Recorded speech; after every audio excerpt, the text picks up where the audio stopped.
आज इस वक्त हमारे सामने है बीजेपी की एक बहुत बड़ी हस्तियां। बीच में बैठे हैं जिलाध्यक्ष राजपाल शर्मा जी झज्जर जिले से, और इस साइड में बैठे हैं डॉक्टर पंकज जैन जी, और इधर है संजीव जी।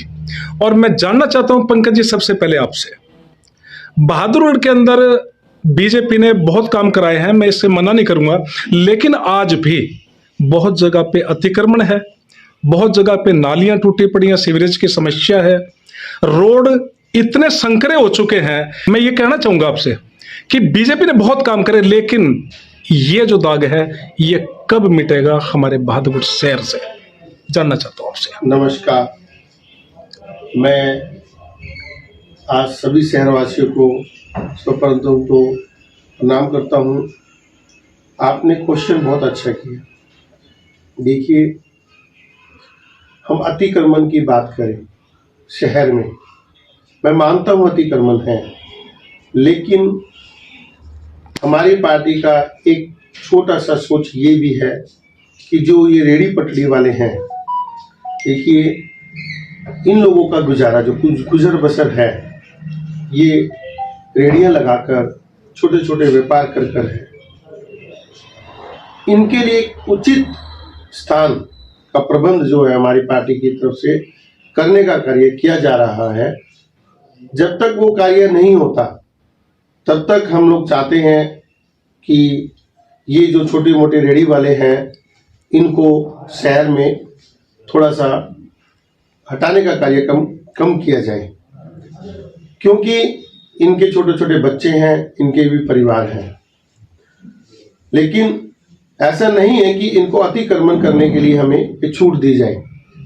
इसके लिए सरकार भी कार्यक्रम कर रही है, और हमारे शहर में कुछ ऐसे स्थान हैं जहां पर हम इनको देने का कार्य करने के लिए विचार कर रहे हैं। शर्मा जी, आप किस तरह शहर को और यहाँ के जो बीजेपी के जो सदस्य हैं या जो आम जनता जुड़ी हुई है उनको कैसे एक इकट्ठा होकर लेके चलेंगे कि जिससे आने वाले टाइम में भी हरियाणा में फिर बीजेपी की सरकार बने? माननीय मुख्यमंत्री जी ने, प्रदेश अध्यक्ष नायब सैनी जी ने, दोनों ने मिलकर इस प्रदेश को विकास कार्यों के लिए, जैसे माननीय मुख्यमंत्री ने 90 हलकों में ग्रांट देने का प्रावधान किया, चाहे हमारा विधायक था चाहे नहीं था, सबको ग्रांट दी। क्योंकि मुख्यमंत्री हरियाणा की जनता अपने परिवार की तरह मानते हैं, इसलिए वे वो 36 बिरादरी को साथ लेकर चलने वाले हैं, ईमानदारी से काम करते हैं, बिना खर्ची पर्ची का नौकरी देने का काम किया है। ये प्रधानमंत्री नरेंद्र मोदी की गारंटी है, ये माननीय मुख्यमंत्री मनोहर लाल की गारंटी है, ये प्रदेश अध्यक्ष नायब सैनी की गारंटी है। ये सब मिलकर काम करेंगे। जैसे आपने सवाल किया नगर परिषद का, रोड टूटे हुए हैं, ये सच्चाई है।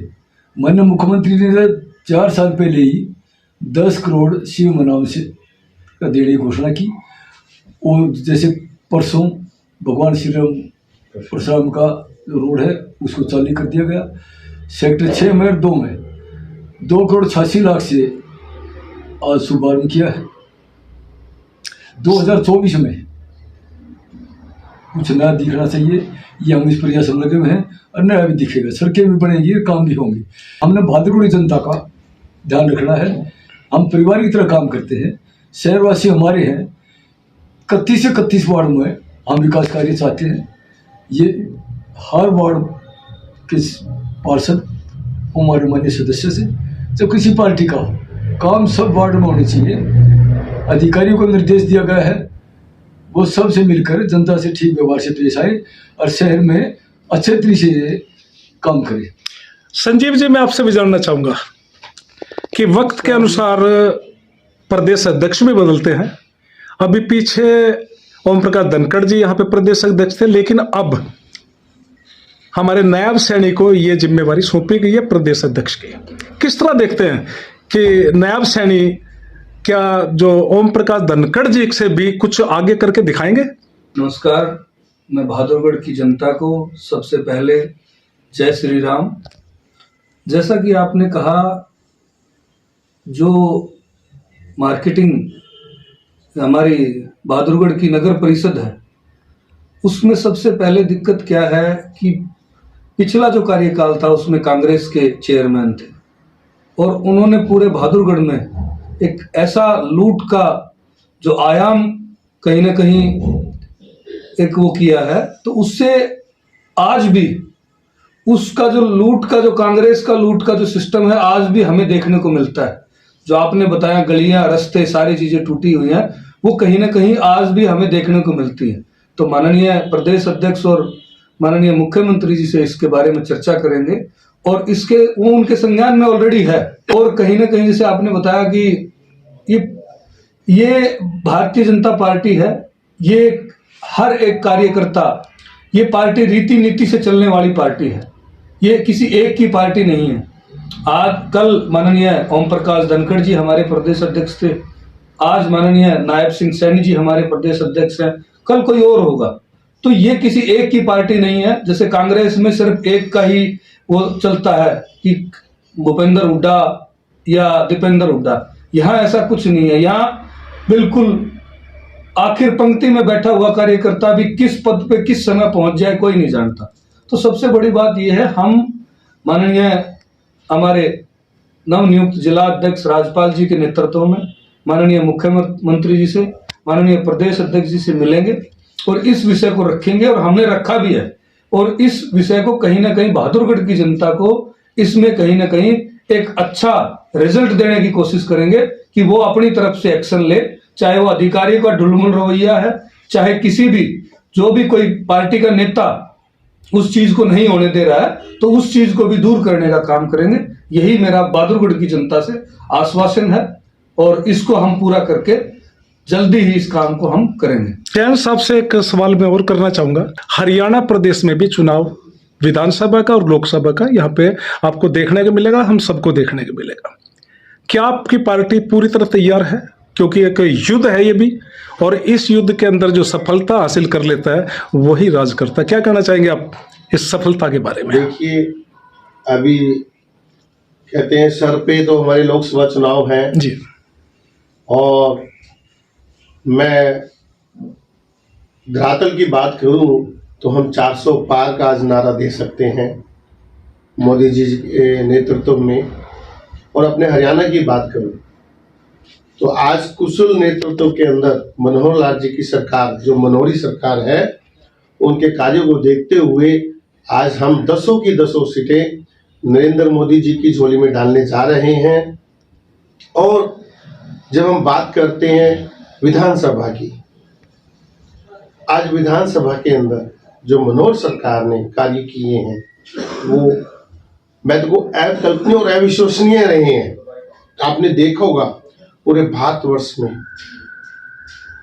जो नरेंद्र मोदी जी की नीतियां थी उनको धरातल पर उतारने का कार्य, संपूर्ण उतारने का कार्य मनोहर सरकार ने किया है। तथा नई नई योजनाएं, जैसे कि अभी जो हमारे पोर्टल्स नए नए आए हैं, फैमिली आईडी है, प्रॉपर्टी आईडी है, कुछ कमियां होती हैं धरातल पर। नया पोर्टल आता है, कभी आधार कार्ड आया था तो उसमें भी कमियां थी, तो धीरे धीरे दूर भी हो रही हैं। अभी हम फैमिली आईडी की बात करें, कल को हमारे बुजुर्ग जो होते थे धक्के खाते थे, एप्लीकेशन लेके घूमते थे सरकारों में, अफसरों के पेंशन बनाने के लिए, आज ये सब सिस्टम खत्म होने जा रहा है।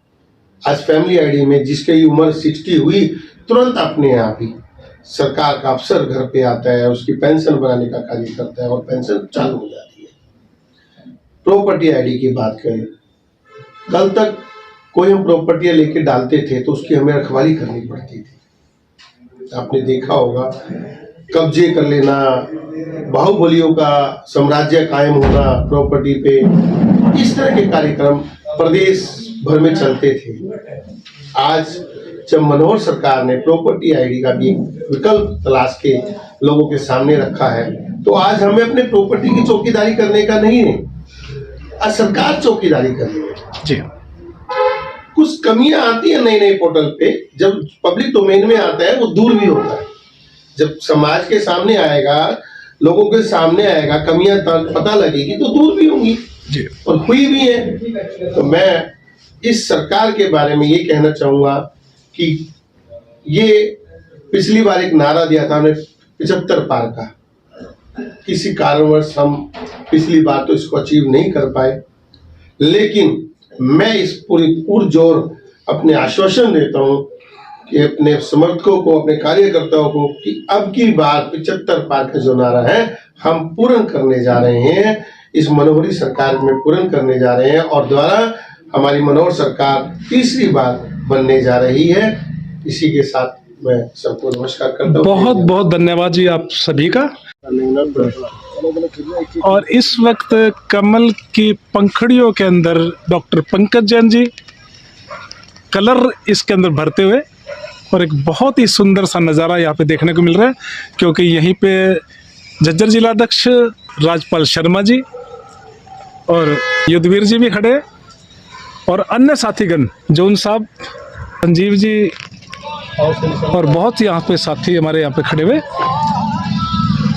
और राजपाल शर्मा जी अब एक पंखुड़ी के अंदर रंग भरते हुए, संजीव सैनी जी भी कमल के फूल की पंखड़ी को एक कलर देते हुए, और बहुत ही शानदार एक नज़ारा यहाँ पे देखने को मिल रहा है। चेयरमैन युद्धवीर जी एक पंखड़ी के अंदर इतने प्यार से, तल्लीनता से कहूँगा, कलर करते हुए,